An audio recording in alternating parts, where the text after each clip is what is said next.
Hi guys! Welcome back to my channel, Rire TV. Kinuranahang nagmula sa ilalim ng lupa.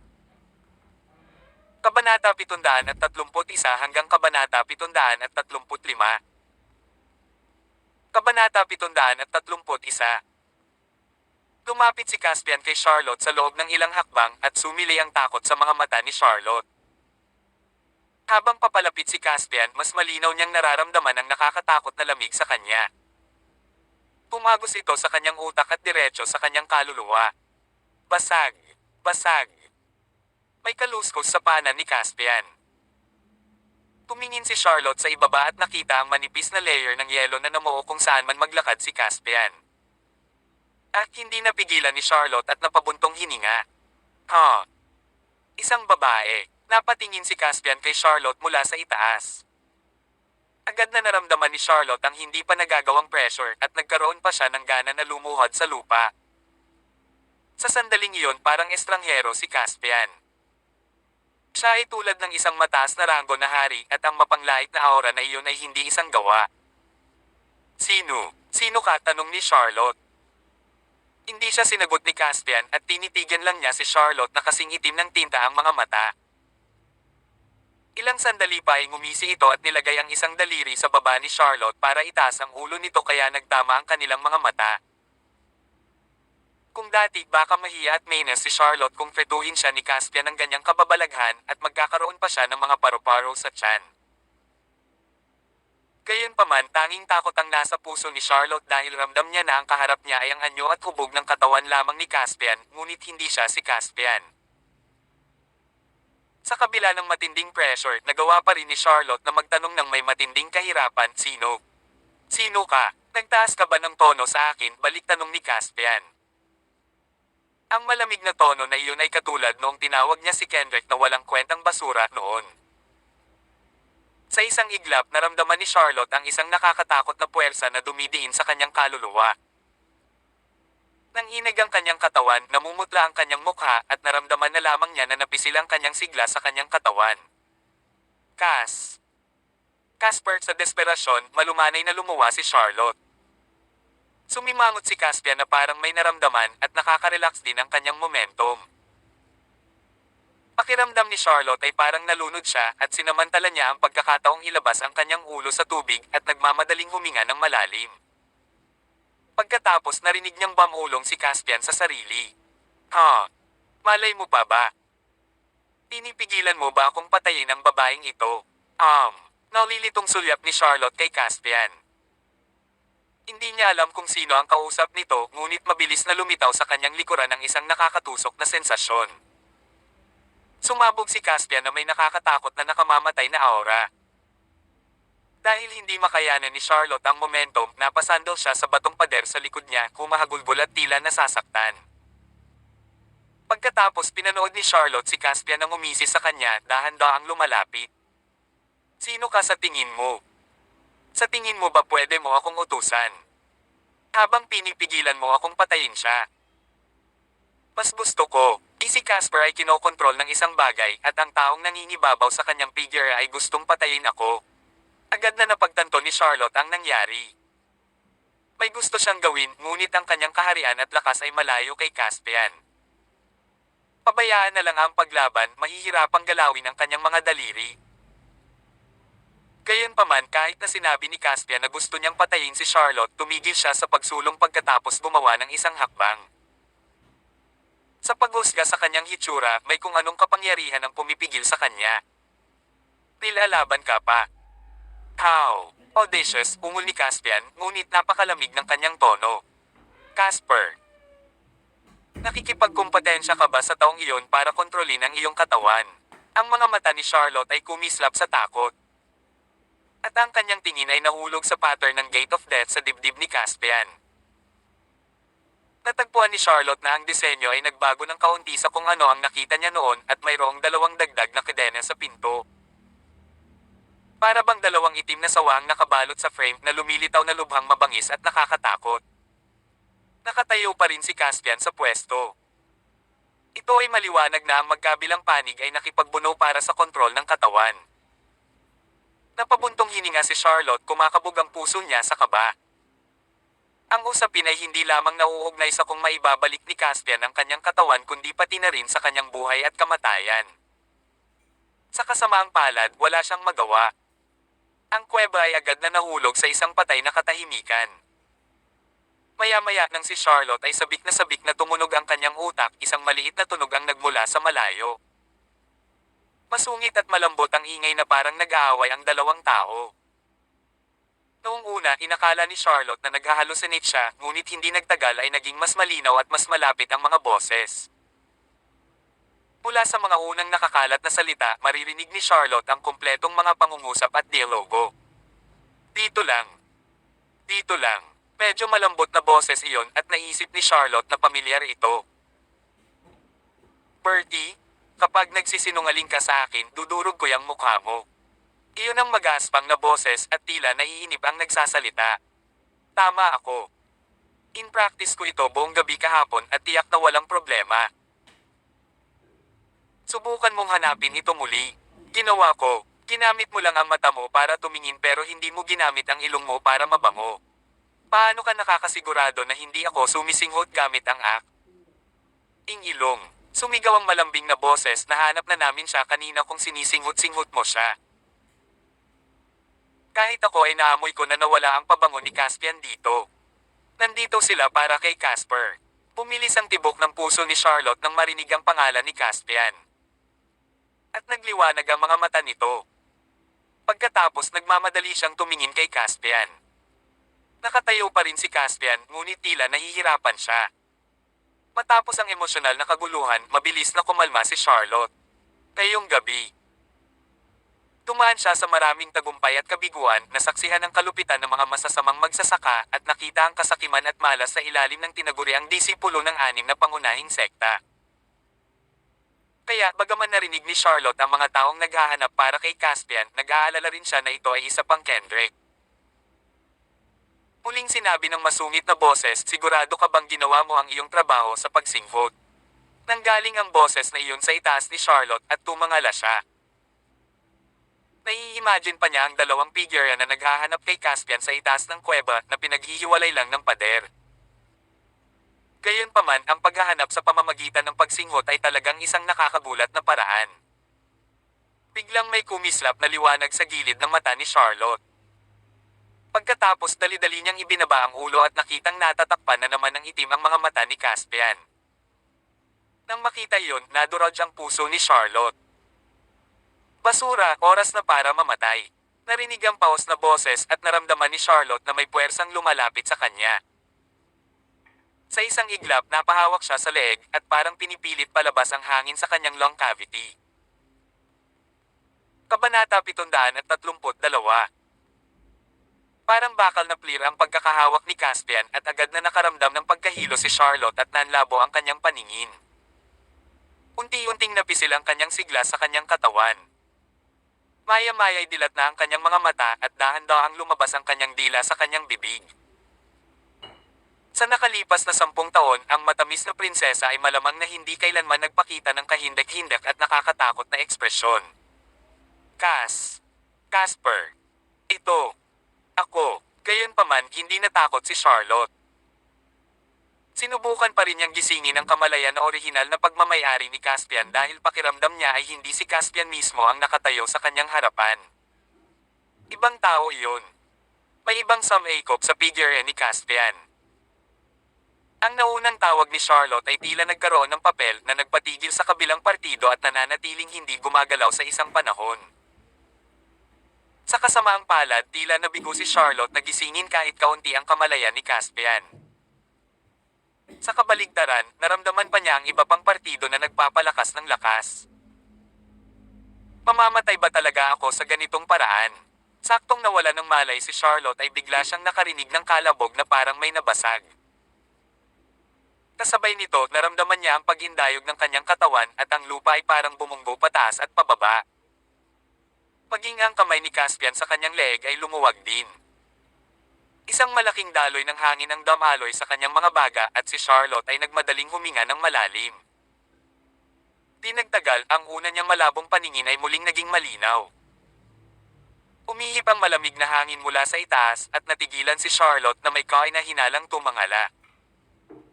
Sa isang iglap nakita niya ang isang malaking butas na nabuksan sa saradong kuweba. Sa malaking butas kitang-kita pa ni Charlotte ang maaliwalas na kalangitan sa gabi at kumikislap na mga bituin. Bumaba ang tingin ng isang nasa katanghaliang gulang na matipunong tiyap na may buong balbas. Napakaganda ng pananamit ng lalaki at para siyang prinsipe sa unang tingin ngunit hindi siya kilala ni Charlotte. Nang magtaka si Charlotte tungkol sa pagkakakilanlan ng tao, nakita niya ang maliit na puting baboy sa balikat nito na itinutok ang ulo nito sa kuweba. Yung alagang baboy ni Casper. Biglang bumilis ang hininga ni Charlotte. Naalala niya ang maliit na puting baboy ni Caspian na nakakapagsalita ito. Noong nasa Imperial City siya noon, nagulat siya rito. Naalala ang dalawang magkaibang boses na narinig niya noon, agad na naunawaan ni Charlotte na ang maliit na puting baboy ay humantong at dumating na may mga reinforcements. Hindi nagtagal, ang puso ni Charlotte ay lubos na nakaluwag matapos matiyak na hindi ito isang kaaway. Gayunpaman nang makita ang matipunong tiyap at ang maliit na puting baboy na tumatalon pababa, muling nabalisa si Charlotte nang mapagtanto niyang hindi siya ang Caspian sa ngayon. Nais ni Charlotte na bigyan ng babala ang lalaki at ang baboy, ngunit ang kamay ni Caspian ay mahigpit pa rin sa kanyang leeg at hindi siya makagawa ng anumang ingay. Gustuhin man niyang magpumiglas ay hindi gumagalaw ang kanyang katawan. Kaya naman napapahiwatig lamang sila ni Charlotte sa pamamagitan ng kanyang tingin. Sa kasamaang palad ni isang sulyap sa kanya ay wala ni isa sa kanila. Tumingin si Gwapo kay Caspian na nakangiti ng nakakaloko. Sabi ko na nga ba nandito ang lalaking ito? Ilang beses na kumaibat ang nguso ni Handsome at nagmamadaling tumalikod ang baboy, sa unang tingin ay natano ang bangkay sa sahig. Wow! Mukhang masarap yan. Ang mga mata ng maliit na puting baboy ay kumikinang. Tumalon ang apat na maliliit na paa nito, gustong sugurin ang bangkay ni Kendrick. Para kay Handsome, pagkain iyon. Kahit na hindi ito mukhang kaakit-akit, ito pa rin ang bangkay ng isang Holy Land Realm cultivator na puno ng sigla. Bukod dito, si Kendrick ay namatay kamakailan at ang kanyang espiritual na chi ay hindi nawala. Kaya ang katawan ay isang mahusay na suplemento. Bukod dito, natagpuan si Caspian. Kahit medyo kakaiba ang postura niya, safe and sound siya. Dahil iyon ang nangyari, natural na gustong magpista at magdiwang si Handsome. Gayunpaman sa sandaling tumalon si Handsome, hinawakan ito ng matipunong tiyap sa kanyang buntot, kinaila pabalik ang maliit na puting baboy. Hoy hoy! Anong ginagawa mo? Bitawan mo ako. Namilipit at pilit na pumiglas ang maliit na puting baboy sa kamay ng lalaki. Hinawakan ng matipunong tiyap ang buntot nito sa isang kamay at itinaas ito ng pabaligtad sa hangin habang nakatitig kay Caspian. Nakakunot ang noo niya habang sinasabi, may mali. Anong mali? Matagal na akong nasa kalsada at nawalan ako ng maraming pisikal na lakas. Ito na ngayon ang pinakamahusay na oras upang ubusin ang ilang mga suplemento. Anong mali? Nagpumiglas ang maliit na puting baboy. Tumahimik ka. Itong lalaking ito ang tinutukoy ko. Ungol ng matipunong tiyap. Mas takot si Gwapo sa matipunong tiyap. Nang marinig nito ang mabagsik na tono ng kabilang partido, tumigil ito sa pagpupumiglas at tumingin kay Caspian. Nandito rin si Princess Charlotte. Gulat na bulalas ni Handsome nang mapatingin. Hindi nakaimik si Charlotte. Ngayon lang siya napansin ng maliit na baboy. Casper, anong ginagawa mo sa prinsesa? Kahit na gusto niyang gumawa ng masama sa iyo, hindi mo siya dapat patayin. Hindi napansin ni Gwapo ang problema at pilit pa rin itong kinukumbinsi. Masyadong natigilan si Charlotte sa pagsasalita. Hindi ka ba pwedeng magpanggap na nahimatay o hindi ka niya kapareha at dol-dol ng Gwapo? Napatulala si Charlotte. Kung hindi pa rin nakikita ng maliit na puting baboy ang katotohanan ng problema, siya ay sisikilan hanggang mamatay. Nakaarko ang nguso ni Gwapo at walang alinlangang nalantad ang pagiging madaldal ng maliit na puting baboy.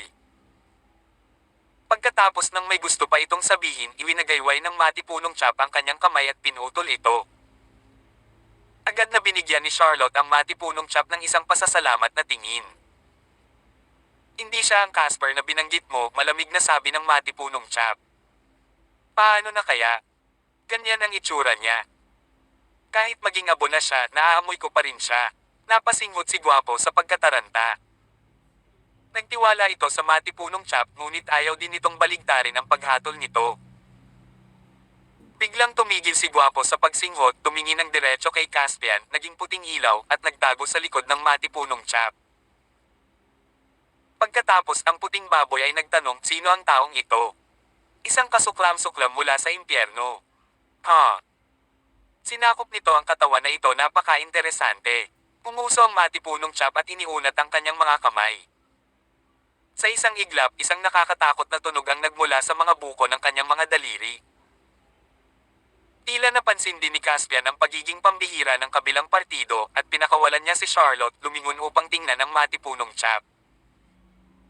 Agad na nakita ng matipunong chap at ang sumisilip na maliit na puting baboy ang pattern ng Gate of Death sa dibdib ni Caspian.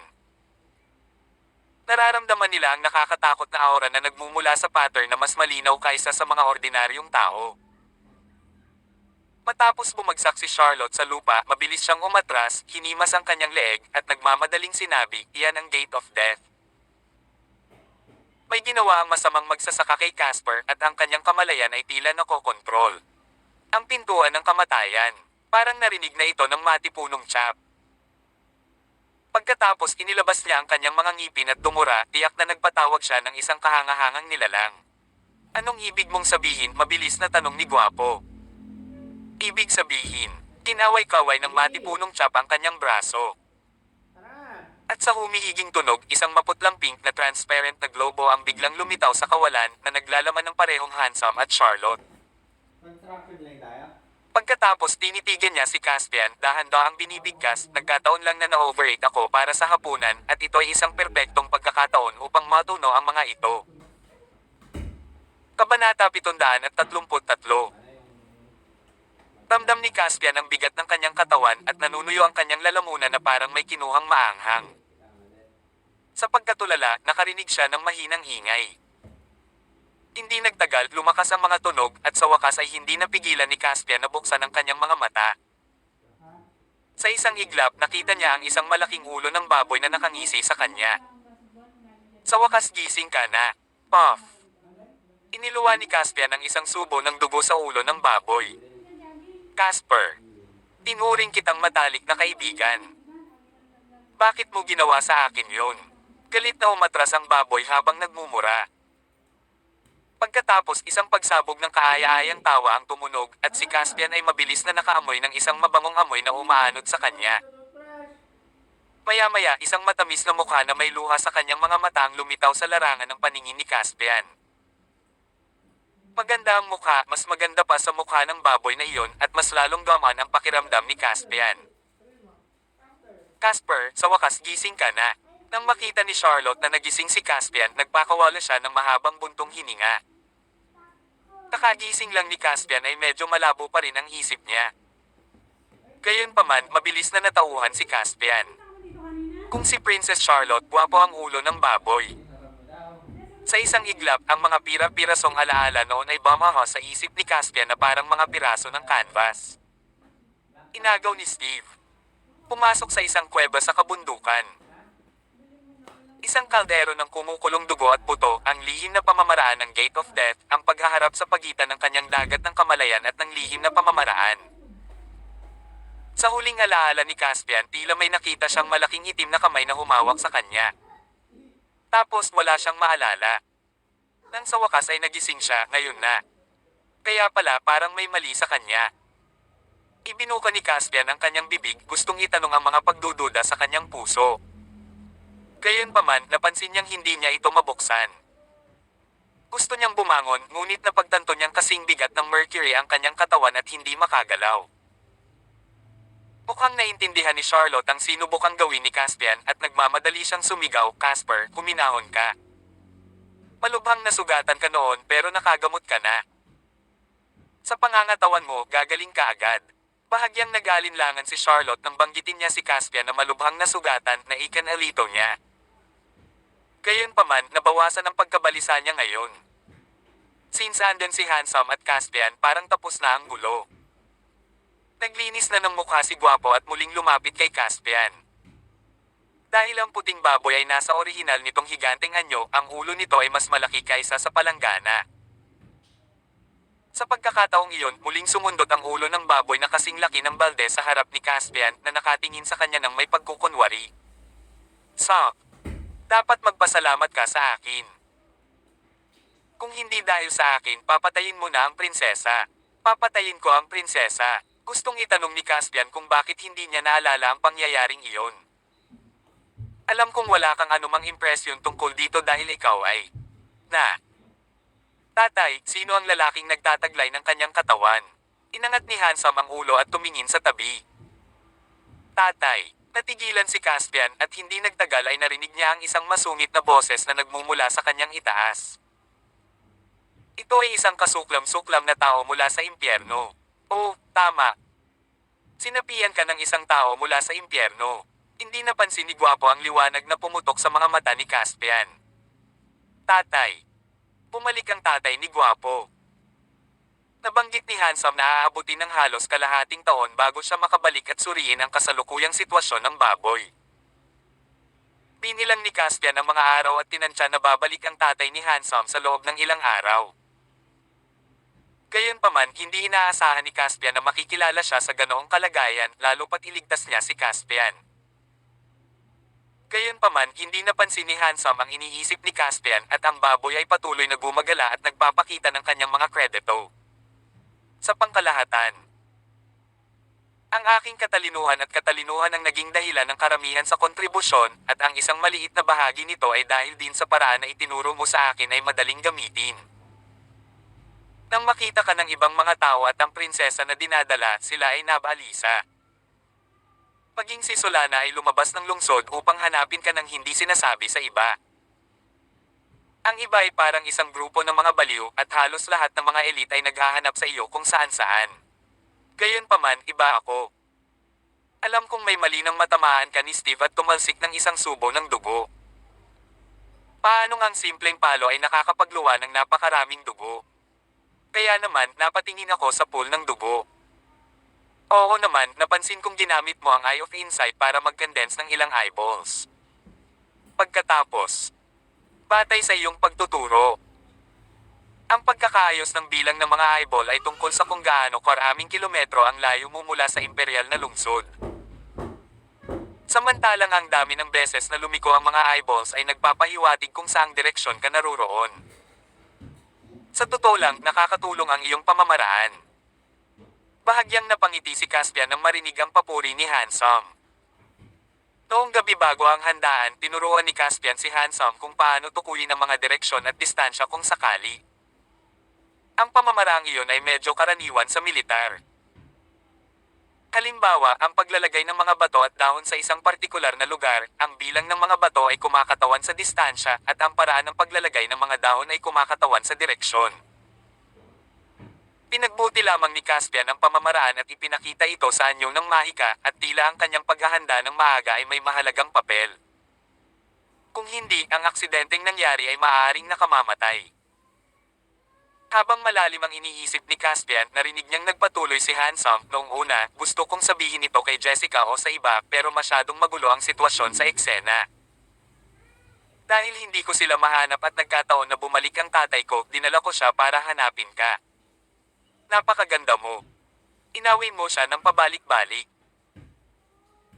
Ang aking ama ay higit na makapangyarihan kaysa sa mga walang karanasang halimaw na sumalakay sa imperial na lungsod. Itinaas ni Handsome ang kuko at tinapik sa balikat si Caspian bilang pampalakas G-loob. Gayunpaman, hindi alam ng baboy na makapal at mabigat ang kuko nito dahil kasalukuyang nasa orihinal nitong anyo. Kaya naman parang binasag ng baboy ang balikat ni Caspian. Ang sakit ay mabilis na tumagos sa utak ni Caspian na kumalat kung saan-saan. Halos mapabuntong hininga siya at mawala ng ulirat. Walang napansing mali si Gwapo, ngunit napagtanto ni Charlotte na may mali kay Caspian at nagmadaling umaban para aliwin siya. Ang malumanay na boses at nakakaaliw na amoy ay umaliw kay Caspian. Matapos gumaling, sa wakas ay naunawaan na ni Caspian kung paano masasaktan ng ganoon ang kanyang katawan. Bagamat pira-piraso ang kanyang mga alaala, naaalala niya ang ilang bahagi. Sa wakas ay napagtanto ni Caspian ang problema. Likas na pinatay ng kamalayan ng White Tiger ang mga nagdamdam na kaluluwa ng mga bata na sumalakay sa kanyang dagat ng kamalayan. Gayunpaman, ang figure na lumabas mula sa Gate of Death sa kalaunan ay hindi isang magandang nilalang dahil natalo pa nito ang kamalayan ng White Tiger at kinuha ang katawan ni Caspian. Matapos manipulahin ng anino ang katawan ni Caspian, natural na hindi ito babalik ng masunurin. Kaya naman, inawi nito ang ama ni Handsome. Kung tutuusin sa mga sinabi ni Handsome kanina, ang lalaki ay isang karakter na mas malakas kaysa sa mga demonyong nagbabago ng hugis. Kahit na ang ama ni Handsome ay nakipaglaban sa gayong halimaw, buo pa rin ang katawan ng Pulse Control Realm ni Caspian at dapat niyang pasalamatan ang kabilang partido para sa kanyang awa. Kabanata 734. Gayunpaman, nagulat din si Caspian na ang kanyang katawan ay maaaring lumaban ng pabalik-balik sa isang monster level na monster na nagbabago ng hugis. Matapos tingnan ng tuwang-tuwa na si Guapo at ang natatakot pa rin si Charlotte, parang ganoon nga. Sa isang iglap, lalong nataranta si Caspian pero gaman din ang loob niya. Dahil ang kalaban ay kasing lakas ng isang demonyong nagbabago ng hugis, hindi siya nagkamali na nabugbog siya sa estado. Bukod dito, malaking pasanin din para sa kanyang katawan na dalhin ang makapangyarihang kaluluwang iyon na parang anino. Ang nakakapagtaka ay na si Caspian ay dumanas ng matinding pinsala sa pisikal at mental at iniisip niya kung mayroon siyang nakatagong pinsala. Natahimik si Caspian nang magsimula siyang mag-alala. Sa sumunod na 3 araw, gumaling si Caspian. Ang kanyang mga sugat mula sa loob palabas ay itinuturing na pinakamalubha sa kanyang landas patungo sa immortalidad. Gayunpaman, ito rin ay isang bagay na hindi maiiwasan. Ayon sa ama ni Handsome, lalamunan daw ng lalaking iyon ang kaluluwa ni Caspian kapag naawa ito. Sa oras na iyon, imposibleng mailigtas si Caspian kahit na gusto nila. Bagamat malubha ang pinsala ni Caspian, hindi maihahambing ang kanyang pangangatawan sa ordinaryong tao. Bukod pa rito, inaalagaan siya ng ama ni Handsome, isang demonyong nagbabago ng hugis. Ang ikinagulat ni Caspian, lalo na, ay palaging nakakakuha si Charlotte ng ilang mga kayamanan paminsan-minsan upang tulungan siyang pagalingin ang kanyang mga pinsala. Batay sa pagkaunawa ni Caspian, kailangan niyang magbayad ng malaking halaga para makuha ang mga mahalagang materyales na ito sa Heavenly Star Sect. Sa madaling salita, ang mga bagay na ito ay napakabihirang. Gayunpaman, tila may dalang kayamanan si Charlotte at palagi siyang may mailalabas. Natahimik ang lahat dahil walang dalang storage magic si Charlotte na ikinamangha din ng ama ni Handsome. Gayunpaman, mabilis na naalala ng lahat na ang guro ni Charlotte ay isang Amethyst Palace Realm Spiritual Master. Kahit na hindi siya opisyal na nagsimula sa paglilinang. Sa kakayahan ng espiritual na guro, ang pagbibigay sa kanyang disipulo ng kaunting pakinabang ay isang malaking yaman na hindi maisip ng mga ordinaryong tao. Sa isiping iyon, ang lahat ay nagpahinga. Pagkaraan ng 3 araw, natanggal ang mga patong-patong na benda na nakabalot sa katawan ni Caspian at ayos na siya. Kahit muntik nang gumaling si Caspian at malayo sa panganib, hindi naman nagmamadaling bumalik si Caspian. Anyway, nangyari na ang mga bagay-bagay at may mga problema pa rin na inaasahan niyang malutas ng ama ni Handsome. Kaya naman, hindi nagmamadali si Caspian. Kinagabihan, naramdaman ni Charlotte na may sasabihin ang ama nina Caspian at Handsome kaya nagkusa siyang umalis at makipaglaro kay Handsome. Nagustuhan din ni Guapo ang matamis at magandang babae. Kaya naman, walang kahihiyang sumunod ito sa likuran ni Charlotte, ganap na hindi pinapansin na siya ay isang halimaw na maraming beses na mas matanda kay Charlotte.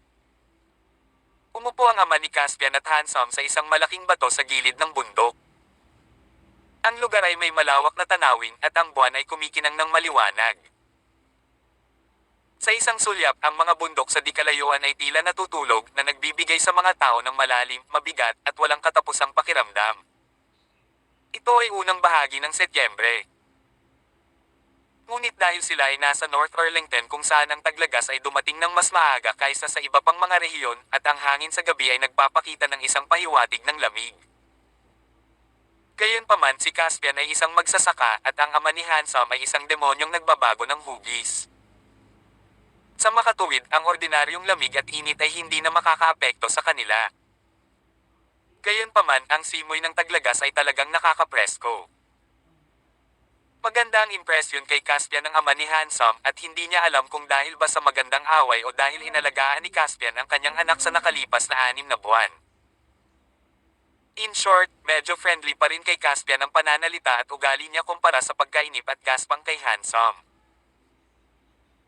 Gayunpaman, naunawaan ni Caspian na ang ama ni Handsome ay naiirita lamang sa gwapo sa panlabas, ngunit labis pa rin itong nag-aalala tungkol sa kanyang anak ng pribado. Kahit alam niyang halimaw si gwapo at hindi siya sipon kung itatapon sa yelo at nyebe, tatatakpan pa rin niya ng kumot si Handsome kapag nakatulog ang baboy. Ganyan talaga ang pagmamahal ng isang ama minsan.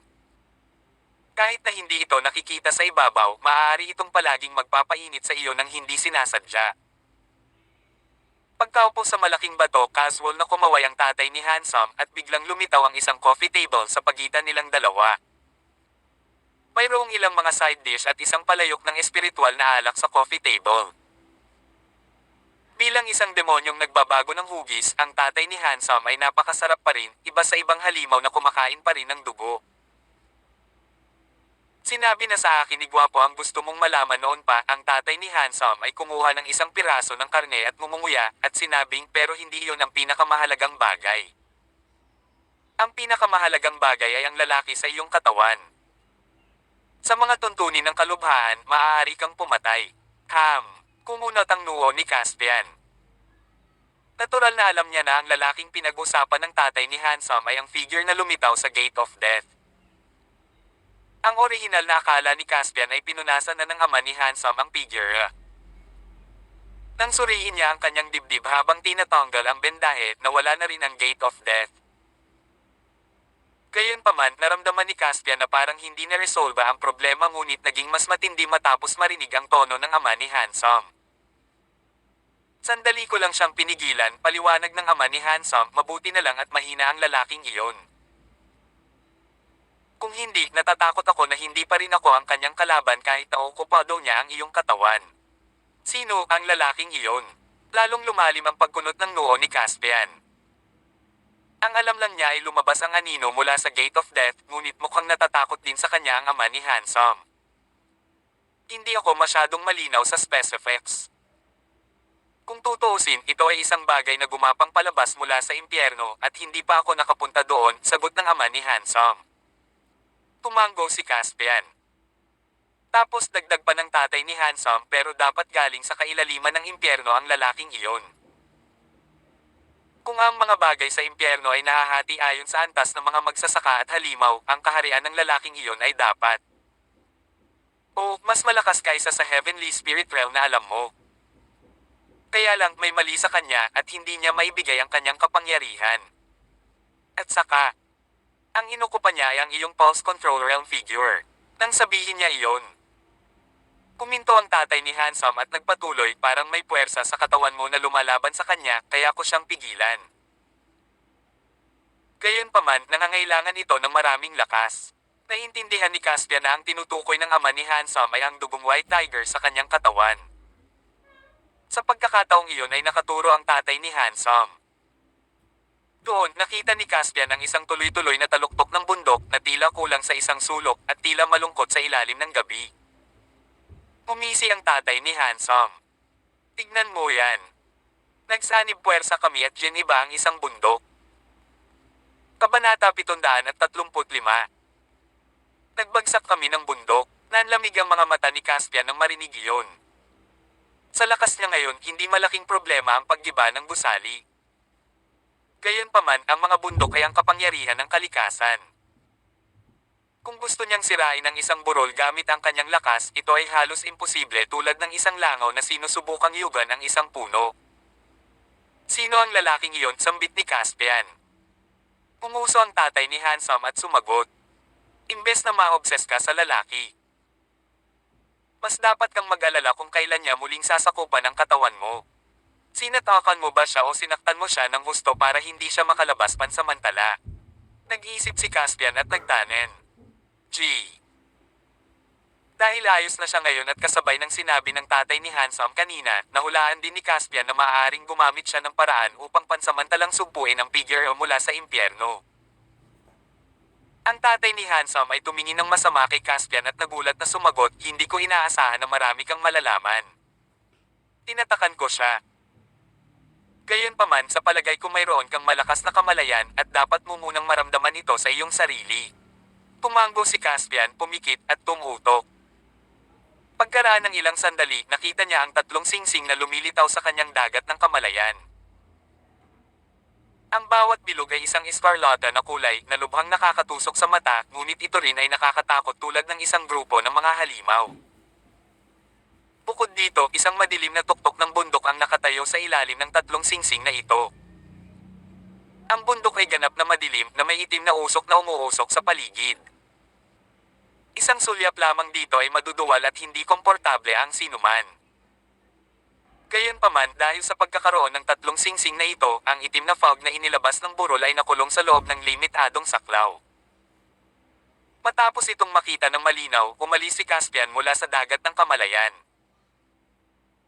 Sa pag-iisip ng ganoong pag-iral ay nasa dagat ng kanyang kamalayan, hindi napigilan ni Caspian na sumimangot na nakakaramdam ng kaunting hindi komportable sa pag-iisip. Mukhang alam ng tatay ni Handsome ang naisip ni Caspian at tumawa ito. Hindi komportable, tama. Ang taong iyon ay mula sa impyerno at ang iyong dugo ay hindi inaasahang malakas. Isa kang magandang pandagdag para sa taong iyon, ngunit para sa iyo, siya ay isang kaaway, nag-iiwan ng mga tinak sa iyong katawan. Tiyak na kakaiba kung komportable ka. Ang tatlong singsing ba ang selyo? Mahinang tanong ni Caspian. Tumango ang tatay ni Handsome. Oo, iyon lang ang paraan para magawa ko ito sa aking kakayahan. Mapapanatili ka nilang ligtas sa loob ng 10 taon. At hindi dapat magkaroon ng malaking problema maliban kung may mangyari sa iyo na nagiging sanhi ng pagluwag ng mga selyo. Maraming salamat, Tito. Napayuko si Caspian. Sa bagay na iyon, walang obligasyon ng ama ni Handsome na tulungan si Caspian. Ngayong ginawa niya iyon, natural na gustong pasalamatan siya ni Caspian. Naunawaan ni Caspian na bagamat ang kabilang partido ay binaliwala ito, ang buong proseso ay dapat na lubhang mapanganib. Sa huli, tiningnan pa rin niya ang pag-aalaga ni Caspian kay Handsome sa nakalipas na 6 na buwan. Matapos tanggapin ng mahinahon ang busog ni Caspian. Nagpatuloy ang ama ni Handsome, "Pagkabalik mo, maaari mong hayaan ang mga matatanda ng iyong sekta na tingnan ang mga selyo, ngunit ipinapayo ko sa iyo na huwag masyadong umasa. Kung tutuusin, hindi ko man lang maalis at maselyuhan lang kaya baka wala na silang magandang paraan." Sa sinabi niyang iyon, malaki ang tiwala ng tatay ni Handsome. Tumango si Caspian. Sa anumang kaso, mayroon pa ring 10 taon upang malutas ang problema. Kapag may panahon, may pag-asa na mas mabuti kaysa sa paghihintay sa kamatayan. Tsaka sa karakter ni Caspian, hinding-hindi siya uupo. Ang pagkukusa sa pag-atake ay ang makaharing paraan. Pero biglang komandat ang tatay ni Handsome sa kanya. Kahit na ang taong iyon sa iyong dagat ng kamalayan ay medyo mapanganib para sa iyo, nakakuha ka rin ng isang nakakainggit na kakayahan. Ano ito? Nagtataka si Caspian. Tiningnan niya ang ekspresyon ng ama ni Handsome at tila naiinggit ang matipunong lalaki. Tingnan mo ang palad mo. Tumawa ang tatay ni Handsome at hindi na siya seryoso tulad ng dati. Ang mapanuksong itsura niya ay medyo kahawig ni Handsome. Ibinaba ni Caspian ang ulo at nakitang malinaw ang mga palad nito, walang pinagkaiba sa dati. Pagkatapos tumangala siya at binigyan ng naguguluhang tingin ang ama ni Handsome. Sa pagkakataong iyon, biglang bumilis ang tibok ng puso ni Caspian. Muli niyang ibinaba ang ulo, nakatitig lamang sa kaliwang kamay. Ang di makajos na dragon ng Yellow Spring, dahan-dahang sinabi ni Caspian. Sa ilalim ng balat ng kaliwang braso ni Caspian, biglang lumitaw ang mga baluktot, siksik, asulitim na rune. Sa hitsura ng inscription ng katawan, nagbago rin ang palad ni Caspian. Maya-maya may lumabas na pulang pattern na parang maliit na pinto sa palad niya. Nalaman din ni Caspian na ang pattern ay medyo katulad ng Gate of Death sa mas malapitang pagtingin. Tingnan mo ng malapitan. Itinaas ng tatay ni Handsome ang baso paalala kay Caspian. Nilagay ni Caspian ang kamay sa harap niya at tumingin ng malapitan. Pagkatapos nalaman niyang ang pattern ng maliit na pinto ay wala sa ilalim ng kanyang balat tulad ng inscription sa katawan ngunit lumitaw sa ibabaw ng kanyang palad. To be more precise, wala ito sa palad niya kundi nakasuspend sa itaas. Dahil malapit lang ito sa palad, naramdaman ni Caspian na parang lumulutang ang pattern. Pagkatapos pinahaba niya ang dalawa niyang kanang daliri at hinimas ang pattern. Bigla siyang nakaramdam ng kakaiba. Ang pattern ng maliit na pinto ay parang pull tab sa isang drawer o cabinet. Sa pag-iisip na iyon, sinubukan ng kanyang gitnang daliri na sandutan ang gitna ng maliit na pattern ng pinto at tila tumagos ito sa isang clasp, diretsyong pumasok. Muling ibinaluktot ang kanyang buko, nagulat si Caspian nang makitang ang maliit na pinto ay talagang parang kapit na hinawakan ng kanyang gitnang daliri. Sumunod, itinuwid ni Caspian ang palad ng kanyang kaliwang kamay ng walang pag-aalinlangan, hinawakan ang buckle at direktang hinayla ito gamit ang kanyang kanang kamay. Swoosh! Sa isang iglap, hinugot ni Caspian ang isang mahabang maitim na kadena mula sa kanyang palad. Ang isang dulo ng kadena ay nakaunat mula sa palad ni Caspian at hindi niya alam kung gaano ito katagal. Ang kabilang dulo ay konektado sa isang clasp na hawak ng kanyang kanang gitnang daliri. Nagulat si Caspian sa eksena. Halos sa parehong sandali, isang nakakatakot na aura ang lumabas mula sa kadena. Para bang isang grupo ng mga demonyo ang dumating sa mundo at lahat ng mga multo ay nabuhay muli. Sa isang iglap, nagkaroon ng bug zone ng makulimlim na hangin sa radius na ilang kilometro at ang mga tunog ng mga multo na umiiyak at sumisigaw ay parang bumaba ang impyerno sa mundo. Sa lupa, may mga grupo pa nga ng kahabag-habag na berdeng multo na apoy. Laking gulat ng ama ni Handsome na hindi niya nahawakan ang kanyang baso at natapon ang inumin sa kanyang pondiya. Sa hindi kalayuan ay naglaro sina Guapo at Charlotte at sa sobrang takot ng maliit na puting baboy ay bumalik ito sa aktwal nitong hugis.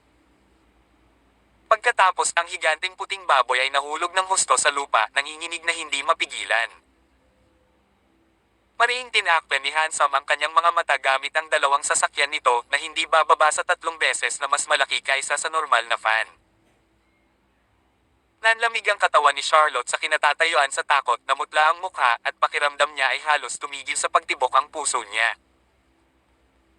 Maraming salamat po. God bless. I love you, mahal.